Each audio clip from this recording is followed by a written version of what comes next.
information leaked. Also, the Census Bureau releases its income and poverty report saying that the national poverty level has gone up by 1%. We'll tell you how an increase like that could impact local organizations. And Olympic gymnasts testify before Congress about the abuse they suffered at the hands of a former doctor. The 4 states' most watched news starts now. A major U.S. pharmacy says customers who registered for COVID-19 tests may have had their data exposed. Reports say Walgreens exposed the information of its customers on its website through test registration system. Experts say a link to the confirmed test reservation gives access to private information with no login required. This includes access to birthdays, phone numbers, addresses, and emails. 4 state organizations feel firsthand the increase in our nation's poverty level over the past 10 years. The Census Bureau announces new income and poverty data for the U.S. showing the poverty level increased 1% nationally. Now, while localized data wasn't immediately available, the current poverty level in Southwest Missouri is already obvious to organizations that help those in need. Now, officials with economic security say they've seen a 26% increase in clients since 2019, partly due to the pandemic. Crosslines Ministries says it has seen peaks and valleys, but it's beginning to see a steady increase in those seeking assistance. The stimulus relieved the immediate crisis, which is what we do, but we're starting to see things trend back upward. Obviously, most people have used that stimulus up by this point and are beginning to have needs once again. So we're starting to see an uptick, and we expect that to increase significantly as we roll into the holiday season. Now, for those that are in need of assistance, we've put links in this story on our website at KOAMnewsnow.com.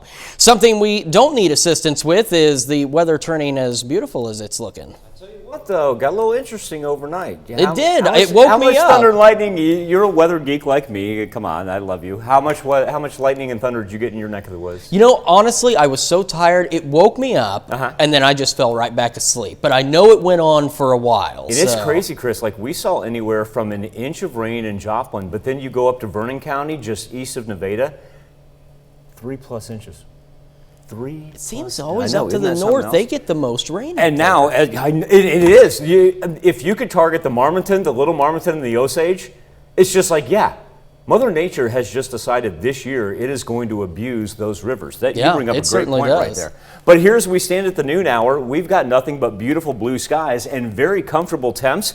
That's that little cloud line that we saw hanging over Television City right there. Now, just in case you missed it, and maybe you were out of town, I don't know. But that's what rolled in overnight. We had lightning, thunder, and the whole 9. Now, the one nice thing about this was relatively quick moving. It got in, it got out. It was done really by 7:30, 7:45. And now we see the shifting of the winds. Now, it's a little deceiving here in the central portion of the 4 states, because you look at these arrows and you go, oh, a little northerly breeze. That'll keep us nice and cool headed into the weekend. No, it'll keep us nice and cool for approximately 1 day. Do want to dive down to the south real fast and check out Nicholas. Now, post-tropical depression, low pressure system, but still as much as 10 inches of rain expected as it moves through portions of eastern Louisiana, Mississippi, and Alabama. We'll get back to him in just a little bit. Let's wrap up our Wednesday here in the 4 states. Highs around 85, 86 degrees. We're going to stay on the dry side. The rain, now a thing of the past. And what's going to replace it, Mr. Warner? Heat. 87 is not too bad on a Thursday. Kind of tricky a little bit. You could be like, oh, just a 3-degree bump up on Friday. That's just a 90. Yeah, you can keep saying 3 degree, right. And then all of a sudden that 3 degrees starts to make a difference. All of a sudden you're out there going, my goodness, this is the latter third of September. What are we doing? We're just not quite to fall yet. That's the thing. We're not there yet. You realize we're only 7 days away. Well, and see, in 7 days, that forecast will change. I don't know about that, man. Michael, thank you. Well, some of Team USA's biggest stars are on Capitol Hill today to testify about Dr. Larry Nassar, the USA gymnastics physician who sexually abused dozens of young girls. One FBI agent is out of a job on a day the Senate is looking into why the FBI failed to investigate Nassar even after allegations of his abuse were reported. Skylar Henry has more details from Capitol Hill. Sports to Olympic champion Simone Biles, Allie Raceman, Michaela Maroney, and former gymnast Maggie Nichols all arrived on Capitol Hill to testify about the sexual abuse they suffered at the hands of USA Gymnastics doctor Larry Nassar. To be clear, I blame Larry Nassar, and I also blame an entire system that enabled and perpetrated his abuse. Congress is looking into why the FBI failed to launch an investigation into Nassar sooner. According to the Department of Justice's Inspector General, USA Gymnastics reported sexual abuse allegations against Nassar in 2015, but the FBI's Indianapolis field office failed to formally open an investigation. More than a year later, a separate sexual assault allegation was made against Nassar to Michigan State University police. Only then did the FBI investigate. The Inspector General says Nassar abused at least 70 more girls during that time. What is the point of reporting abuse if our own FBI agents are going to take it upon themselves to bury that report in a drawer? If they're not going to protect me, I want to know, who are they trying to protect? Sources tell CBS News that FBI Director Christopher Wray, who wasn't the director at the time, was outraged over the handling of the Nassar investigation. And we can also confirm that the agent who failed to launch that investigation has been fired. When those agents came under scrutiny, they actually manufactured statements. They lied about what survivors told them. But attorney John Manley, who represents more than 200 gymnasts who say they were abused by Nassar, say that's not good enough. For 14 months after they knew he was a pedophile, they let him day after day molest little girls and women at Michigan State University. It's unconscionable and it's wrong, and the people responsible need to go to jail. Ray says he's implemented changes to bureau policies and procedures to make sure future investigations are not hampered. Skyler Henry, CBS News, Capitol Hill. The DOJ's Inspector General recommended criminal charges against the FBI agents who buried and covered up the initial report, but the department declined to indict the individuals. And that's a look at today's top stories and weather in our first 7 minutes. Up next on the KOAM News at noon, an all-civilian crew boldly goes into orbit and raises money for a good cause. And later, Howard's making homemade pretzel rolls. That's in the Mr. Food Test Kitchen. The Inspiration 4 space mission tonight will carry the first all-civilian crew into orbit. A 3-day trip will raise money for St. Jude's Children's Research Hospital. The 4 people on board will circle the Earth in a SpaceX capsule. Mark Strassman is at the Kennedy Space Center, the site of the launch. There we go. They've trained for nearly the last half year. 5, 2, 1, liftoff. Inspiration 4's spacebound civilians, the crew of the first fully commercial, non-government flight ever to orbit our planet. And as we move, to the moon and Mars and beyond, we're writing the narrative of human spaceflight right now. There's the crew. 265 feet above the SpaceX launch pad, the mission's commander, Jared Isaacman, walked us down the same path they'll take tonight. This year, like jetway to the rockets. This is a first. That's significance. That's responsibility. Responsibility being the first, that there will be a second and a third and a fourth? Absolutely. You have to get this one right for all the other great missions to follow. The billionaire entrepreneur, a high school dropout, chartered the flight from SpaceX. Ignition. Liftoff of the Falcon 9 and Crew Dragon. His reported cost, around $200 million. For 3 days, they will orbit above the Earth, soaring some 360 miles above the planet, about 100 miles higher than the International Space Station. Through the clear, custom-built cupola in the capsule, they'll have hemispheric views of Earth and deep space. This is where everybody got on. Also flying, Chris Zembrowski, an aerospace engineer, Cyan Proctor, a science educator from Phoenix, and Haley Arsenault, a 29-year-old physician assistant at St. Jude's Hospital. But when she was 10, the hospital treated her for bone cancer. At some point in space, the crew will talk to children who are now patients at St. Jude's. They're going to see that somebody who was in their shoes, who also fought childhood cancer, can go to space, and I think it's really going to show them what they're capable of.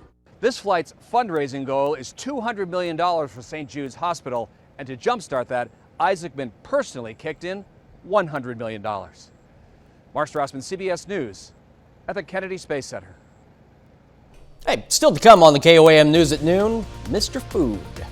I have to tell you, I've fallen in love. And this time, I think I found the perfect one. I think we've fallen in love with you, Howard. But first, Michael Hayslip returns with a forecast that you may or may not fall in love with. We're actually in need of a little rain. I know the thunder and lightning may have been a little bit over the top and whatnot, but still, at Joplin Regional Airport, able to record almost 1 inch exactly, still puts us down for the year. We'd normally be at about, I'll say about 34 inches, so we caught up, we got up there. We'll end up about 33, so we're not too far off for the year and whatnot. And Chanute, actually, for one of the few times, Chanute recording less than Joplin Regional Airport with our overnight thunderstorm activity. You'll notice that average of 82. By the time we get done with the afternoon, we're going to think 85 feels mild. By the time we get done with the weekend, we're going to think 85 feels like spring. By the time we get to the middle of next week, we will be absolutely sick and tired of 90-degree weather. And we will think today's high of 85 feels like paradise. Chris just sitting over there smiling at me and nodding.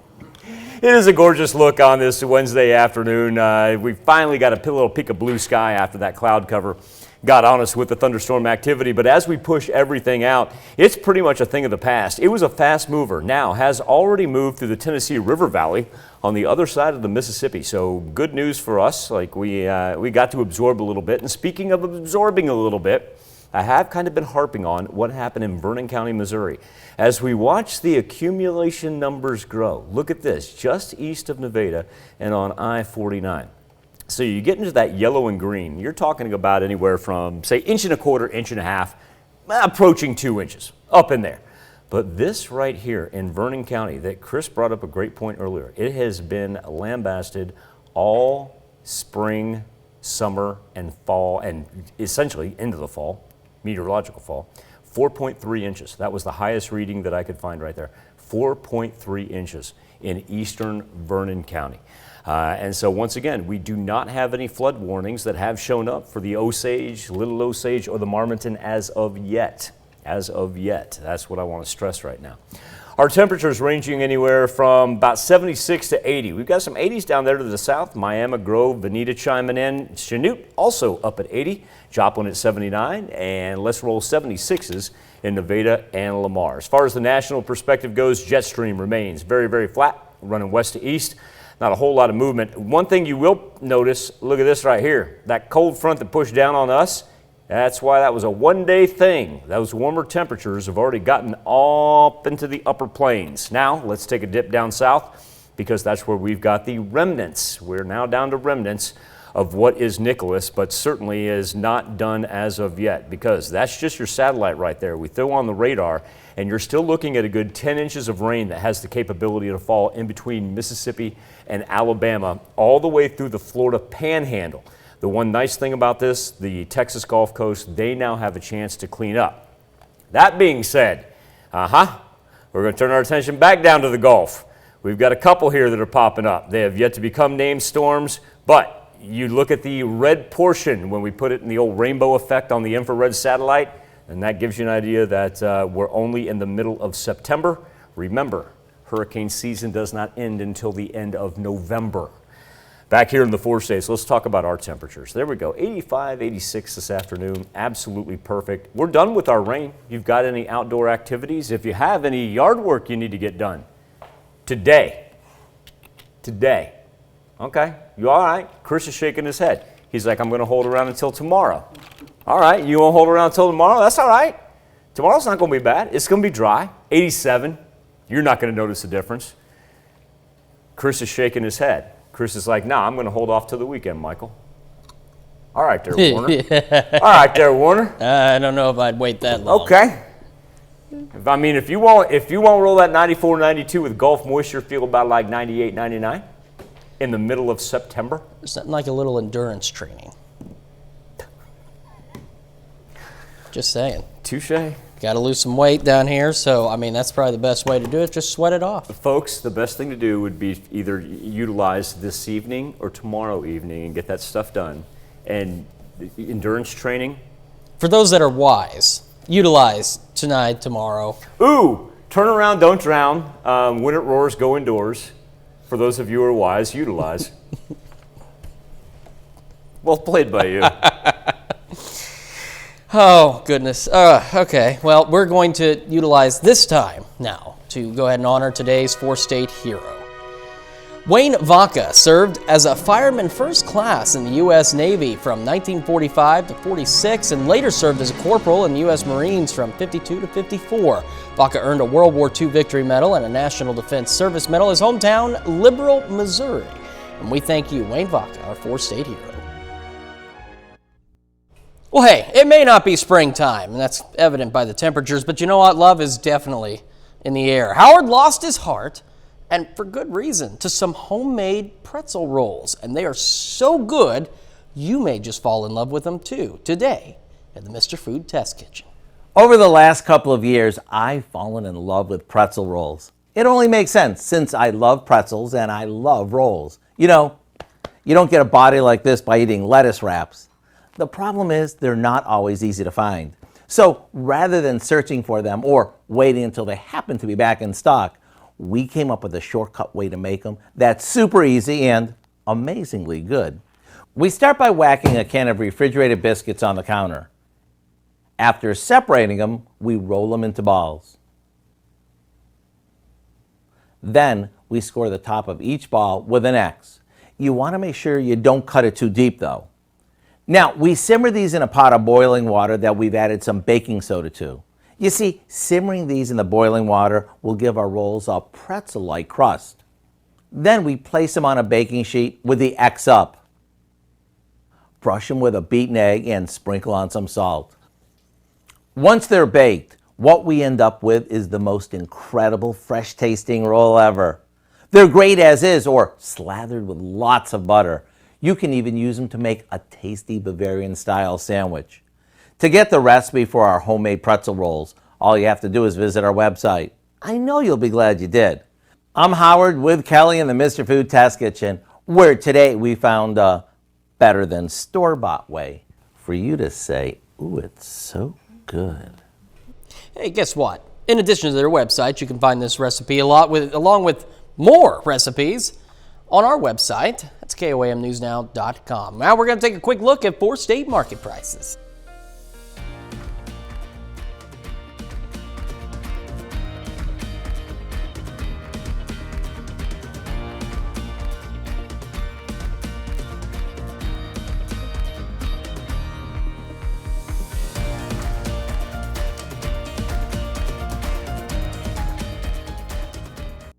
Now that we've got blue skies, we can sit back and enjoy a beautiful Wednesday afternoon. Sunshine for the rest of the way, highs around 85 degrees. Overnight lows still down to the 60s, but remember, after that, here comes the heat wave. My best advice to you is if you have outdoor activities tonight and tomorrow are going to be the best time to conquer them before the 90s reemerge for the latter third of September.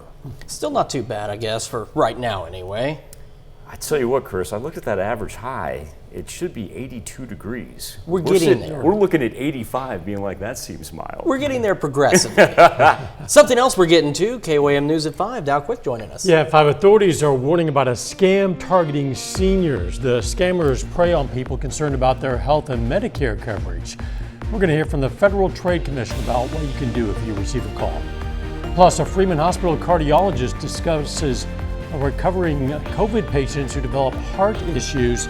And check out what items you can purchase at Joplin's annual city auction. Hope you'll join us for those stories. A lot more. It's coming up on KOAM News at 5. All right, Dow, Michael, thank you. That is our time for now. We'll see you at 5. Have a great day.